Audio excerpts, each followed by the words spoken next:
L'examen de la réforme pénale a commencé à l'Assemblée. La mère des réformes pour Christiane Taubira qui dit vouloir mieux protéger la société avec ce texte. L'UMP ne l'entend pas ainsi et parle d'un projet laxiste qui vise à vider les prisons. Alors au-delà des clichés partisans, qu'en pensent ceux qui seront les premiers concernés? C'est le décryptage que nous vous proposons ce soir. Bonsoir François Corbert, vous êtes ancien détenu, délégué général de l'association Robin des Bois. Félicie Capel, bonsoir, juge d'application des peines à Paris et membre de l'Association nationale des juges d'application des peines. Et Jean-Pierre Colombiès, bonsoir. Bonsoir. Délégué du syndicat national des officiers de police. Je vais vous poser la même question à tous les trois concrètement. Si ce texte était voté en l'état, ça risque de ne pas être tout à fait le cas, il y a 800 amendements, mais s'il était voté en l'état, qu'est-ce que ça changerait dans votre métier? Je commence avec vous, le policier. Concrètement, nous ne formulons pas d'opposition de principe, encore moins dogmatique sur le point de la réforme. On émet simplement des réserves sur l'éventuel report ou accentuation des missions qui sont déjà dévolues au service de police. On s'en est entretenu. On craint qu'une fois de plus, nous soyons sursollicités, alors que, par ailleurs, nous sommes déjà... Pourquoi sursollicités, pardon? Qu'on comprenne bien. Sursollicités en matière de procédure. Ça fait quelques années qu'on assiste à un empilage législatif et procédural sur le dos des officiers de police judiciaire, tout grade confondus, du reste, qui ont de plus en plus de mal à gérer ces nouvelles directives qui nous viennent notamment de l'Europe, mais qui sont le fruit d'une philosophie purement anglo-saxonne, pour laquelle nous ne sommes pas véritablement armés. On a tiré plutôt la sonnette d'alarme à plusieurs reprises sur la charge procédurale qui est de moins en moins gérable et de moins en moins supportable par les effectifs de police. Et ce que nous craignons notamment dans le cadre de cette réforme, c'est que nous soyons une fois plus sollicités plus avant, notamment sur le suivi des détenus en liberté. Félicie Capel, du côté des juges d'application des peines, c'est un rôle important. Expliquez-nous très rapidement ce que ça veut dire, ce que vous faites et ce que ça va changer. Alors actuellement, le juge d'application des peines est chargé de l'application des sanctions qui sont prononcées par le tribunal correctionnel. Il intervient à la fois en milieu fermé, tout ce qui est la détention et le suivi des personnes détenues, mais également en milieu ouvert, c'est-à-dire le suivi de toutes les personnes qui ont été condamnées mais qui ne sont pas détenues. Il peut s'agir aussi bien des aménagements de peine que de peines dites de milieu ouvert.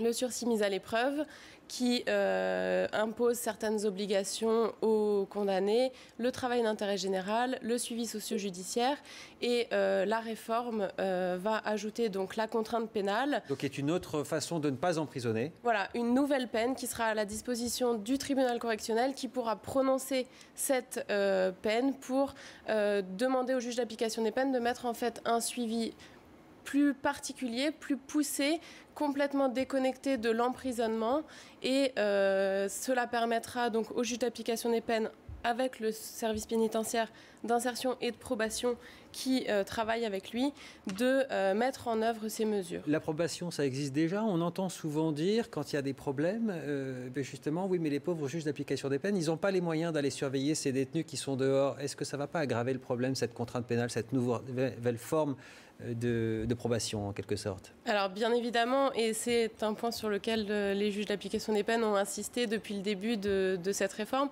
Pour mettre en place la contrainte pénale, nous avons besoin de moyens, et notamment de moyens humains au niveau des services pénitentiaires d'insertion et de probation et des services d'application des peines, un volet qui est prévu actuellement par la réforme. Maintenant, il va falloir voir comment est-ce que ça se met concrètement prévu en suffisamment, place. Selon vous? Actuellement, il y a 1000 postes de conseillers d'insertion et de probation qui ont été prévus. Cela est déjà bien.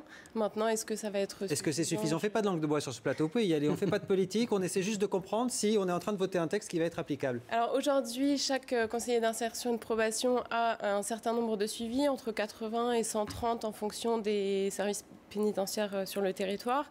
Avec plus 1000 conseillers d'insertion de probation, ça va augmenter, il me semble, d'un quart le corps des conseillers d'insertion de probation. Donc c'est déjà un point positif.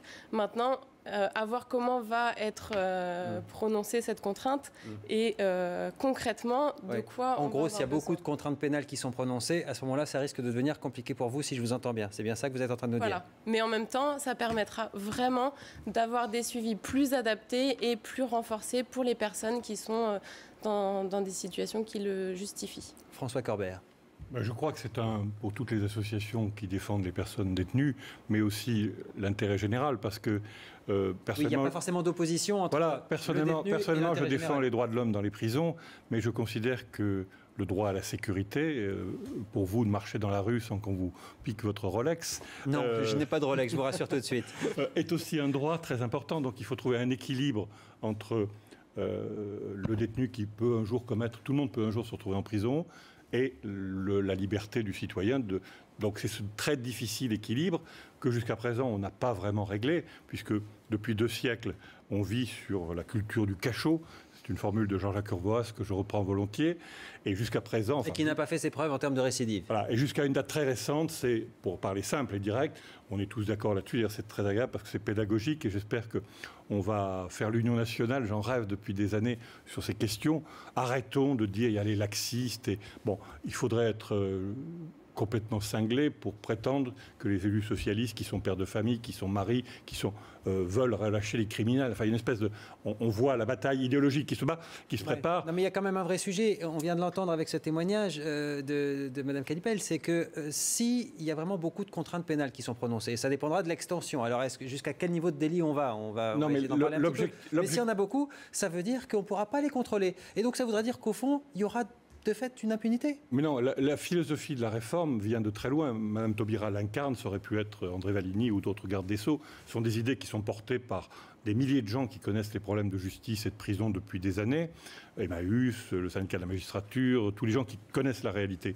C'est que si on développe des peines alternatives, c'est l'idée d'une peine alternative, c'est ce qui évite d'envoyer quelqu'un en prison, c'est le bracelet électronique qui se développe, c'est la contrainte pénale qui va être votée, c'est le sursis avec mise à l'épreuve qui est très voisin de la contrainte pénale. Ouais. Si on développe ces moyens pour éviter la prison à des gens qui n'ont rien à y faire, on va très certainement diminuer la délinquance, parce que la prison fabrique de la délinquance. Donc, ce qu'on va gagner ou perdre d'un côté, on va le récupérer de l'autre. C'est-à-dire que l'idée de la réforme... Le policier Jean-Pierre Colombiès vous regarde et n'acquiesce pas totalement. Pas du tout. Non, j'écoute avec beaucoup d'attention. Moi, j'aurais voulu qu'on profite de ce débat. Malheureusement, je crains qu'il y ait beaucoup trop de tension autour de tout ce qui se dit et ce qui se propose actuellement pour qu'on y arrive. J'aurais souhaité, mon organisation syndicale, le SCSI, aurait souhaité qu'il y ait une appréhension de la cohérence de la chaîne pénale beaucoup plus large. La procédure pénale aujourd'hui est très compliquée, de plus en plus. On a de plus en plus comme je le disais tout à l'heure, de notions anglo-saxonnes qui s'introduisent dans notre droit français traditionnel et qui s'entrechoquent avec ce que nous faisions. Alors pour nos téléspectateurs, ça ne veut pas dire grand-chose, ce droit anglo-saxon. Il va falloir qu'on en parle justement. La présence de l'avocat qui est renforcée, les droits de plus en plus élargis pour les personnes mises en cause, qui ne sont pas du tout dans la culture que nous avons connue jusqu'à maintenant. Ce que vous voulez dire en gros, c'est que le policier perd la main dans cette affaire, quoi. Il a de moins en moins de moyens. C'est dommageable parce qu'on assiste à un véritable déséquilibre de la procédure dont le citoyen risque de pâtir si on continue à alourdir constamment et sans discernement les services de police. Et ça, c'est très grave. Prenons le cas, par exemple, un cas concret, juste pour conclure peut-être et pour que ça parle à nos téléspectateurs. Un dealer qui serait donc dans le cadre d'un délit, on est bien d'accord, qui rentrerait dans le cadre de cette contrainte pénale. Vous n'auriez pas le moyen d'aller le surveiller. Ça voudrait dire qu'il serait chez lui, il pourrait continuer son deal tranquillement tout en purgeant sa peine. Est-ce que c'est ça l'idée ?